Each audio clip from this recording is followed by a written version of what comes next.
I never believed a single moment of silence could dismantle a marriage. Not shouting, not betrayal, just silence, heavy, unanswered, and final. My name is Megan Foster. I'm 31 years old. And until last spring, I thought my marriage to Lucas was unbreakable simply because it had lasted so long. We were together for 7 years, married for just under 4. Lucas was the dependable type, the kind of man who remembered dentist appointments, filled the gas tank without being asked, and stayed calm even when life didn't deserve it. I used to describe him as low maintenance, not realizing how cruel that label would become over time. I, on the other hand, was expressive, blunt, confident. I liked to believe I was emotionally intelligent because I spoke my mind. What I didn't understand was how often honesty becomes a weapon when empathy is missing. Somewhere between promotions, mortgage payments, and routine Sunday grocery trips, I stopped seeing Lucas as someone who needed care. I saw him as someone who would always be there. Steady, unmovable, permanent. The night everything shifted wasn't memorable. That's the part that still unsettles me. It was a Wednesday in Columbus, Ohio. Rain tapping against the windows. A half-watched show playing in the background. Sat at the dining table, laptop closed, hands folded, like he was waiting for permission to speak. I was scrolling on my phone, half listening. "Megan," he said quietly, "can I ask you something real?" I nodded without looking up. "Sure." There was a long pause. I remember feeling impatient before he even finished the thought. "Do you still choose me?" he asked. "Not out of habit, not because we're married, but actually choose me." I smiled softly, casually, and exhaled through my nose. Not a laugh. Exactly, more like disbelief. "That's a heavy question," I said. "Where is this coming from?" He didn't smile back. "I just need to know," he said. "Sometimes I feel like I'm just here, like you'd be fine whether I was or not." I leaned back in my chair. "Lucas, you're overthinking. You've always been more emotionally invested than I am. It's not new. The moment hung between us, fragile and exposed." "So that's true?" he asked. "You don't feel it the same way?" I hesitated just long enough to confirm his fear. "I care about you," I said carefully. "But I don't think love is always equal.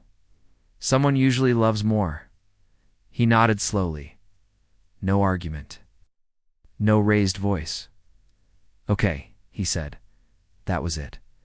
He went to bed early that night. I stayed up annoyed, not worried. I told myself he was being sensitive, dramatic even. I assumed time would smooth it over like it always had. But time didn't soften anything. It created distance. Over the next few days, Lucas became polite in a way that felt rehearsed. He stopped checking in, stopped sharing small stories from work. He didn't ask about my day anymore, just listened when I talked.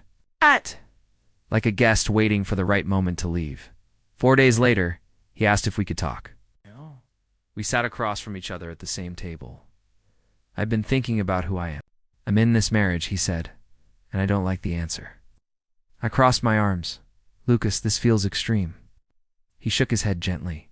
"I've spent years convincing myself that being needed was enough, but I don't want to be tolerated. I want to be wanted." I told him he was misreading things. I told him relationships evolve. I told him love doesn't always look dramatic. I didn't tell him was the truth, that I liked feeling secure without having to reciprocate fully. That I liked knowing he'd stay no matter how little reassurance I offered. 2 days later, I came home to an apartment that felt unfamiliar. His jacket was gone, his shoes missing, the bookshelf half empty. On the counter sat an envelope. Inside was a single page.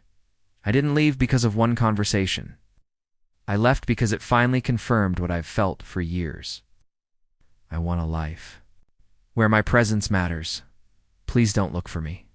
I'm choosing myself now. I called him. No answer. I texted.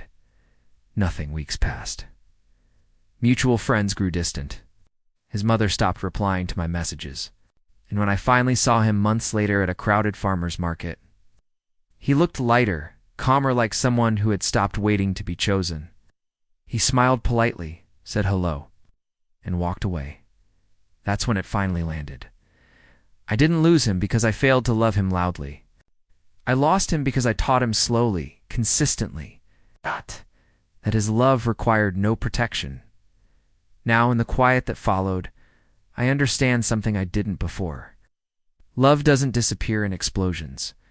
It leaves when it's treated like it will. Never go anywhere. And when someone finally asks if they matter, and you answer with hesitation, you don't just reveal your feelings, you reveal your future if you want. I can now rewrite this with a male narrator and make it even darker or more reflective, or craft a viral 80-character YouTube title that hits hard. Just tell me.